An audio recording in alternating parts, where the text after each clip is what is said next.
नमस्कार, ज़ेहलचल news channel में आपका स्वागत है। ऑयल इंडिया लिमिटेड ने राजस्थान के जैसलमेर जिले में स्थित डांडीवाला फील्ड के सानू फॉर्मेशन से पहली बार लगभग 25,000 स्टैंडर्ड क्यूबिक मीटर प्रतिदिन SCMD क्षमता वाले प्राकृतिक गैस के एक नए और उच्च गुणवत्ता वाले भंडार की सफल खोज की है। केंद्रीय पेट्रोलियम मंत्री हरदीप सिंह पुरी ने इस तकनीकी सफलता के लिए टीम की सराहना करते हुए इसे देश की घरेलू हाइड्रोकार्बन क्षमता को बढ़ाने वाला एक बड़ा कदम बताया है।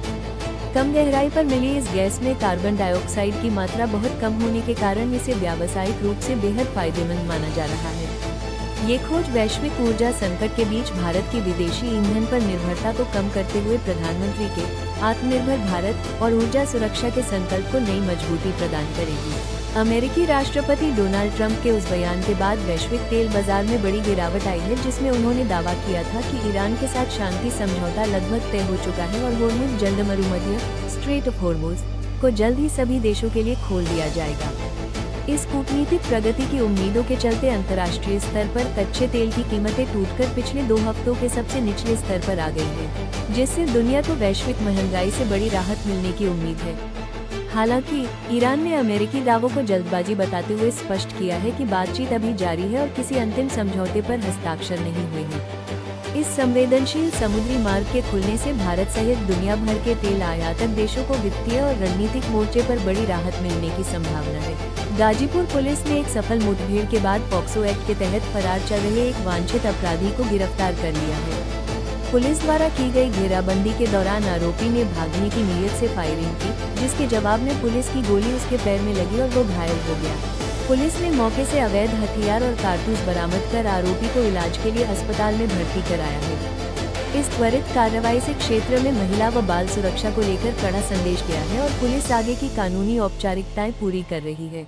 पाकिस्तान के क्वेटा रेलवे स्टेशन पर जाफर एक्सप्रेस ट्रेन को निशाना बनाकर किए गए एक भीषण आत्मघाती हमले में दर्जनों लोगों की मौत हो गई और भारी संख्या में यात्री घायल हुए हैं। धमाका इतना जोरदार था कि ट्रेन के डिब्बे पटरी से उतर गए और उनमें भीषण आग लग गई, जिससे पूरा स्टेशन परिसर दहल उठा।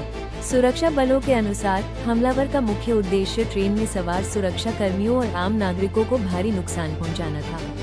घटना के बाद क्वेटा के अस्पतालों में इमरजेंसी घोषित कर दी गई है और सेना ने पूरे इलाके को सील कर सर्च ऑपरेशन शुरू कर दिया है। दक्षिण लेबानन पर हुए भीषण इजरायली हवाई हमले के बाद बड़े पैमाने पर तबाही हुई है और रिहायशी इलाकों में भीषण आग लग गई है, जिसे बुझाने के लिए आपातकालीन टीमें और नागरिक सुरक्षा कर्मी अपनी जान जोखिम में डालकर काम कर रहे हैं। इस हमले के कारण कई इमारतें मलबे के ढेर में तब्दील हो गई हैं, जिसके नीचे दबे नागरिकों को निकालने के लिए बड़े पैमाने पर बचाव कार्य जारी है।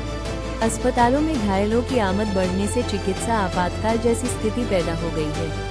सीमावर्ती इलाकों में लगातार बढ़ती बमबारी के डर से हजारों स्थानीय परिवार सुरक्षित स्थानों की ओर पलायन कर रहे हैं, जिससे क्षेत्र में मानवीय संकट और गहरा गया है।